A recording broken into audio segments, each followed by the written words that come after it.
Bonjour à toi, mon cher ami Scorpion, ma chère amie Scorpion. Je te retrouve aujourd'hui pour la guidance des vibrations de ton année 2025. Guidance donc pour toi, ce qui est du signe du Scorpion, mais aussi si tu es ascendant Scorpion ou descendant Scorpion. Et si tu es du signe du Scorpion, je t'encourage très fortement à aller consulter les guidances de tes signes ascendants et descendants. Si tu ne les connais pas, bien tout simplement, je t'invite à faire une recherche sur Internet à partir de tes informations de naissance et tu auras comme ça ces informations et tu pourras aller écouter les guidances de tes ascendants et descendants. Donc là, on va partir sur une guidance en 12 cartes que je vais disposer sur mon bureau. Alors, je sais que ça sort du champ de la caméra, mais je suis dans mon cabinet de soins et mon bureau est petit. Donc, du coup, je suis obligée de faire comme je peux. Mais quoi qu'il en soit, je vais bien entendu te les présenter devant la caméra au fur et à mesure que nous allons aller les chercher. 1, 2, 3, 4, 5, 6, 7, 8, 9, 10, 11 et 12. Donc là j'en ai 12, très bien. Et je vais chercher le dos de deck. Nous avons l'énergie yin, la réalisation de soi, la confiance en soi, la résilience. Un dos de deck absolument extraordinaire, hein, déjà de base. Donc 1, 2, 3, 4, 5, 6, 7, 8, 9, 10, 11, 12. Parfait. Donc du coup, je peux les rapprocher un petit peu. Voilà. De toute façon, même si tu ne les as pas dans ton champ de vision, encore une fois, je vais te les montrer au fur et à mesure. Donc, on va démarrer avec la première lame, qui est les intentions que tu poses toi en tant que consultant sur ton année 2025. Et nous avons la carte de l'injustice qui est sortie. La carte de l'injustice qui est là pour nous dire que peut-être tu es en ce moment dans cette sensation et ce sentiment peut-être d'injustice face à une situation peut-être que tu as vécue ou que tu es en train de vivre. Donc on va aller voir au fur et à mesure un petit peu comment ça va se décanter, sachant quand même qu'on a dans le dos de deck des cartes qui sont hyper positives avec l'énergie yin, qui est l'énergie de vie vraiment douce et dans la bienveillance. On a la réalisation de soi, on a la confiance en soi, hein, ces deux cartes-là sont quand même très proches l'une de l'autre, et surtout la résilience. Ma carte préférée, hein, tu le sais si tu me suis, elle sort avec toi là sur le dos de deck. Et voilà, l'idée peut-être que cette injustice n'est pas réelle aussi, hein, on va aller voir un petit peu comment on peut explorer tout ça. Et au cas où elle le serait, bien évidemment, il ne faut pas que ça entrave ta réalisation de toi-même. Et on t'inviterait éventuellement, tu vois, avec la résilience à te reconstruire. Mais on va aller voir ça. La deuxième carte, c'est la situation matérielle, les gains, les revenus, les salaires que tu as. Et on a la carte de la santé. Donc la carte de la santé, comment l'interpréter par rapport à sa position dans ce jeu. Euh, et peut-être que pour certains parmi nous, amis scorpions, peut-être tout simplement certains sont malades et j'espère que effectivement ce ne sera pas quelque chose de très grave, simplement peut-être un petit virus ou voilà, quelque chose qui ne serait pas trop non plus délétère pour toi. Mais sinon, ça peut être tout simplement que tu es en difficulté financière. La santé de tes finances. Tu vois ce que je veux dire? Peut-être que tu n'as pas de revenus actuellement. Peut-être que tu es, voilà, que tu es dans une situation où financièrement, c'est pas confortable pour toi. Donc ta santé, ça peut être effectivement ta santé financière qui ne va pas bien. Et c'est peut-être par rapport à ça d'ailleurs que tu ressens de l'injustice aussi, hein. Voilà. La troisième lame qui concerne l'entourage proche, la fratrie, donc frères et sœurs, mais aussi les amis très proches, les amis qu'on peut considérer comme des frères et des sœurs de cœur. Et on a le cercle. Alors là, clairement, ça veut dire que au sein de ta fratrie euh, et de tes relations très proches, eh bien, il y a une situation qui est un petit peu qui tourne en boucle. Voilà, qui est sans fin, qui est tout le temps en train de se répéter et qui fait que là aussi, encore une fois, tu peux avoir un très fort sentiment d'injustice. Mais quand tu regardes bien cette carte du cercle, eh bien, tu vois qu'il y a une issue quand même. Le cercle, il n'est pas fermé. Et à tout moment, en fait, eh bien, tu peux rompre ce cercle sans fin en sortant toi-même de ce cercle et de cette situation qui tourne en boucle. On va aller voir si ça se précise avec les cartes suivantes.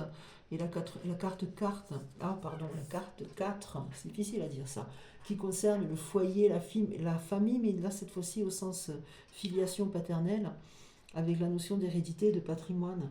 Donc là on a l'ouverture du cœur. L'ouverture du cœur qui veut dire tout simplement que tu dois être à l'écoute, soit des conseils de ton père, donc ton père au sens large, à savoir ton géniteur, ton père adoptif, ou la personne qui pour toi incarne ce rôle de père dans ta vie, ou peut-être toi-même qui es un papa. Donc on t'encourage à ouvrir ton cœur, peut-être si tu es un papa, aux besoins de ton enfant, ou tout simplement si c'est en lien avec ton père, ouvrir ton cœur peut-être au message qu'il a à te transmettre, puisqu'il y a quand même dans cette carte aussi la notion d'hérédité et de patrimoine. Et je la ressens beaucoup plus en termes de transmission que d'hérédité. Alors ça peut être effectivement une notion d'héritage, de patrimoine hérité, qui soit financier ou matériel. Auquel cas, eh bien, écoute, ça viendrait apaiser ce problème de santé financière qu'on a sorti tout à l'heure. Mais ça peut être tout simplement une transmission de savoir ou de connaissances ou quelque chose de cet ordre-là qui viendrait du coup t'aider à sortir de ce cercle-là ici, dans lequel tu te sens un peu enfermé dans cette relation-là où tu serais un petit peu malmené et enfermé. Et la carte suivante, qui est la carte numéro 5, correspond à la carte des plaisirs, des joies de vivre, des passions et aussi des projets un petit peu créatifs ou de grossesse ou d'union. Et on a la carte du combat. La carte du combat, donc, qui viendrait ici peut-être pour te dire que le message que je reçois, c'est ne prends pas la vie comme un combat, justement. Voilà. Ne prends pas la vie comme un combat. Autorise-toi justement des instants de plaisir, de joie, parce que la vie c'est aussi de la joie, c'est pas forcément du combat. C'est aussi prendre le temps de profiter. Donc baisse les armes en fait finalement. C'est le message que je reçois, c'est baisse les armes, pose ton arc, là enlève ton carquois avec les flèches et profite de la vie, profite de ce qu'elle a à t'apporter en termes de vie sentimentale, puisque ça concerne la vie sentimentale, mais aussi peut-être de projets créatifs. Il y a aussi la notion d'enfant et de grossesse, donc peut-être que tu mènes un combat justement peut-être pour une grossesse et je te souhaite de le mener à ton terme, mais il y a aussi cette notion de projet créatif qui pourrait participer au plaisir de la vie. Et c'est dans ce sens-là qu'on te dit de baisser les armes, pour t'autoriser justement à aller vers ces projets créatifs qui pourraient t'apporter du plaisir et de la joie. Et la carte suivante concerne directement le travail, les activités en général et aussi la santé. Et on trouve la carte des difficultés. Donc il est possible, comme je te disais tout à l'heure, que tu sois dans un sentiment d'injustice là en ce début d'année. C'est peut-être en lien avec des difficultés que tu rencontres dans ton travail ou la difficulté que tu peux avoir à trouver du travail qui fait que tu es du coup en position difficile financièrement. Et cette carte des difficultés, eh bien, elle n'est pas insurmontable. Regarde, hein, tu l'as peut-être déjà croisé au cours de mes guidances, et comme tu peux voir, le personnage tient un bâton dans ses mains. J'espère que tu le vois bien à l'écran. Et avec ce bâton, la personne va pouvoir balayer devant elle ces buissons épineux pour reprendre son chemin et continuer sa route. Donc je pense que c'est une carte qui se veut positive au niveau professionnel et qui viendrait du coup te rassurer par rapport à ce sentiment d'injustice et ces difficultés matérielles que tu rencontres peut-être actuellement. On va aller voir les cartes suivantes avec la 7e carte qui concerne la vie extérieure, les associations, là aussi encore une fois, qu'elles soient professionnelles ou sentimentales. Et on a les sentiments exacerbés. Donc finalement, tu vois, c'est assez cohérent avec le début de la guidance. avec ce sentiment d'injustice que tu ressens, avec cette espèce de combat là que tu t'obliges à mener, là où on te dit clairement de baisser poser les armes, euh, parce que tout ça, ça peut aussi générer des difficultés, et donc on t'encourage fortement à apaiser le jeu en fait. C'est la phrase que je reçois avec la douceur de l'énergie yin là, à apaiser le jeu et à ouvrir ton cœur, puisqu'on avait ici la carte de l'ouverture du cœur, hein, tu te rappelles, ouvrir ton cœur et apaiser le jeu, poser les armes pour sortir de ce tourbillon de sentiments exacerbés dans lequel peut-être tu te sens enfermé. Voilà, je ne sais pas si ça résonne pour toi. N'hésite pas à me le dire en commentaire. Et la carte numéro 8, qui correspond donc aux transformations profondes et à la notion d'héritage aussi et de sexualité. Et on a la prise de responsabilité. Donc là, je pense que sur 2025, voilà, en gros, le message clair, c'est il faut arrêter de se sentir dans l'injustice, il faut poser les armes, il faut sortir de ce tourbillon de sentiments exacerbés, ce cercle ce truc qui tourne en boucle là et qui fait qu'on n'est pas bien. Ouvrir son cœur et prendre ses responsabilités pour s'épanouir en fait, hein. Et s'épanouir aussi à travers de la sexualité, parce que cette position dans le jeu concerne aussi la sexualité. S'épanouir dans sa sexualité, s'autoriser à vivre une sexualité, pas forcément débridée, hein, mais encore une fois, chacun fait comme il veut, mais en tout cas une sexualité épanouie et épanouissante, quelque chose qui va te permettre de retrouver confiance en toi, quelque chose qui va te permettre de te reconstruire et de te sublimer, quelque chose qui va te donner cette énergie avec beaucoup de douceur cette fois-ci, pour aussi te réaliser, tu vois. Et voilà, c'est vraiment la carte qui nous dit prends tes responsabilités, arrête de te sentir brimé dans un sentiment d'injustice, et prends tes responsabilités pour sortir de ce tourbillon émotionnel dans lequel tu es enfermé, et autorise-toi l'accès au plaisir sensuel, autorise-toi la sensualité aussi pour justement prendre tes responsabilités d'adulte. C'est en lien, c'est forcément en lien, parce que la sexualité, elle est essentielle à la vie et elle est essentielle à la réalisation de soi. À toi de faire vibrer ce message. La carte numéro 9, qui est la carte des études, des voyages, et aussi tout ce qui va concerner l'éveil spirituel. Et on a la carte du lâcher-prise. Tout ça, ça vient, c'est cohérent. Voilà. Donc là, clairement, ce qu'on te dit, c'est... n'hésite pas à t'éveiller spirituellement, hein, puisque c'est la carte de l'éveil spirituel. N'hésite pas à t'éveiller spirituellement par des lectures, donc le biais des études, par des voyages, en allant découvrir le monde et ouvrir ton cœur au monde pour accueillir. N'hésite pas à aussi aller vers la méditation, aller vers toutes les choses qui sont plus centrées sur soi, mais qui vont permettre aussi ce lâcher-prise essentiel à l'éveil spirituel. Plus tu vas lâcher prise, moins tu seras dans les sentiments exacerbés, moins tu seras enfermé dans ce cercle-là, et moins tu seras dans le combat. Et plus tu seras dans la douceur, et plus tu trouveras de confiance en toi et de réalisation de toi.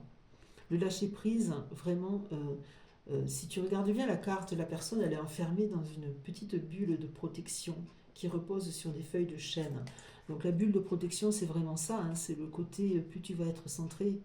Alors, il ne s'agit pas d'être auto-centré, hein, c'est pas ce que je dis, mais plus tu vas être centré aussi sur ton intériorité et sur ton éveil spirituel, plus tu vas être dans le lâcher-prise, plus tu vas être ancré. Parce que les feuilles de chêne, donc le chêne, c'est quand même ce qui symbolise l'ancrage par excellence, avec cet arbre majestueux, ce tronc puissant qui s'enfonce profondément avec ses racines dans la terre, et ça participe à l'ancrage. Donc la méditation peut t'aider à lâcher prise. Si tu as des difficultés à lâcher prise, la méditation peut t'aider à lâcher prise, et donc du coup aller vers la réalisation de toi avec beaucoup de douceur, hein. La carte numéro 10, qui est la situation sociale, les aides, les appuis et les différents espoirs que tu peux porter. On retrouve la carte du karma. Une très belle carte aussi qui vient là te dire que Tu ne dois pas attendre des autres la clé pour te réaliser, parce que la clé, c'est toi qui l'as. La réalisation de toi ne dépend que de toi. C'est toi qui as la clé de ta destinée, la clé de ta vie. euh, et c'est à toi de la mettre dans la serrure qui va t'ouvrir la porte du monde des possibles. Tu vas ouvrir ton cœur. Si tu regardes cette image magnifique, la personne, elle ouvre son cœur vers un paysage magnifique derrière. Et c'est ça. Tu vas ouvrir la porte de ton cœur vers le monde des possibles et tu vas aller vers la reconstruction de toi, retrouver la confiance en toi, la réalisation de toi, pour te permettre de retrouver un confort matériel, pour te permettre de sortir des situations dans lesquelles tu te sens enfermé, pour te permettre de te réaliser tout simplement. Et la carte numéro 11, qui est la carte des relations, de l'aide et des appuis, et des espoirs aussi que tu peux porter en toi. Et on a la carte du mouvement. Voilà. Cet oiseau qui s'envole là et qui va vers un ailleurs plein d'espoir et de promesses. Une carte qui fait que du coup ça nous ouais, ça nous donne la notion effectivement de mouvement. Alors ça peut être effectivement un déménagement, mais ça peut être aussi tout simplement un petit voyage, quelque chose qui fait que tu vas aller vers des relations que tu connais, rendre visite à des amis ou de la famille, ou te nouer de nouvelles relations qui vont t'aider à peut-être voilà, à faire des petits voyages, des petits séjours. Et ça peut être aussi en lien avec les espoirs que tu as peut-être de projets de voyage pour cette année 2025. Peut-être que tu as un projet qui te tient à cœur euh, je sais pas, j'ai dit n'importe quoi, mais voilà, pourquoi pas aller à New York ou à Bali. Ça se sent que j'ai envie de changer d'air. Donc ça peut être ça aussi, tout simplement, le mouvement, l'idée de porter un projet de voyage en toi ou de déménagement aussi, pourquoi pas. Et la dernière carte concerne tout ce qui est les épreuves, les luttes. On était sur l'idée de baisser les armes tout à l'heure, hein. Et aussi tout ce qui va être secret, occulté, un petit peu, voilà. Donc là, on a la carte de l'équilibre qui est sortie. Une carte en fait qui vient conclure cette guidance sur cette note positive comme je te disais tout à l'heure, de baisser les armes, de ne pas être dans la lutte, de ne pas être dans le combat, et d'aller vers le lâcher-prise, d'aller vers la réalisation de toi et l'ouverture de ton cœur pour trouver l'équilibre finalement que tu recherches, qu'on recherche tous bien sûr, et que tu peux trouver en cette année 2025 si tu es suffisamment à l'écoute des autres et à l'écoute de toi-même. Si tu es dans le lâcher-prise, si tu es dans la résilience, hein, c'est ça, le lâcher-prise, avec la douceur de l'énergie féminine qu'on a tous en soi, pour te permettre de te reconstruire et de sortir de ce schéma vraiment dans lequel tu te sens enfermé, mais tu ne l'es pas réellement. Et je vais terminer du coup avec une petite carte de l'oracle Béline pour voir s'il a quelque chose à nous dire en plus pour confirmer peut-être ou apporter une nouvelle information par rapport à tout ce que je viens déjà de te dire, Annie Scorpion, pour ton année 2025. Je vais simplement aller couper une petite carte pour voir ce que ça va nous donner. Et nous avons la carte de l'accident. Alors, c'est une carte en fait qui, comme ça, peut sembler être négative, mais qui au final ne l'est pas. C'est une carte qui vient te dire que ouais, il faut cesser de se battre parce que ça peut être délétère, ça peut générer quelque chose de négatif pour toi et peut-être faire qu'il va se produire quelque chose dans ton année qui va mettre pas un terme, mais en tout cas te mettre en arrêt pendant quelque temps. Et pour ça, véritablement, il faut que tu sois dans le lâcher-prise, c'est très important, et que tu poses les armes. Il faut que tu poses les armes pour faire en sorte que cet événement n'impacte pas négativement ta vie. Mais au contraire, plus tu seras dans le lâcher-prise et plus tu seras dans l'ouverture de ton cœur, plus tu pourras gérer voilà, cet événement.